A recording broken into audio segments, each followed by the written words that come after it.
जब साया कद से बड़ा और बातें औकात से बड़ी होने लग जाएं तो समझ जाएं सूरज के रूप होने वाला है। तन्हाई वो शय है जिसमें इंसान या तो अल्लाह से रुजू करता है या फिर शैतान से। अक्सर औक़ात अल्लाह आपसे आपकी पसंदीदा चीज़ें इसलिए दूर कर देता है ताकि सिर्फ आप और अल्लाह रह जाएं। जब कोई समझ ना रहा हो तब खामोश हो जाना बेहतर है, क्योंकि बहस बातों को बिगाड़ देती है।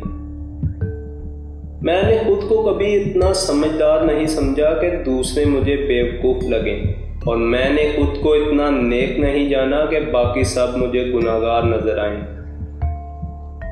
जिंदगी में कुछ पल ऐसे आते हैं जिन्हें हम चाह कर भी अपनी याददाश्त से नहीं मिटा सकते। मुझे इख्तिलाफ है उन लोगों से जो कहते हैं वक्त हर जख्म का मरहम है। जिस औरत के पास गुफ्तगू का अच्छा सलीका हो उसको खामोश रहना चाहिए, क्योंकि उसकी खुश अखलाकी आशिकों को जन्म देती है।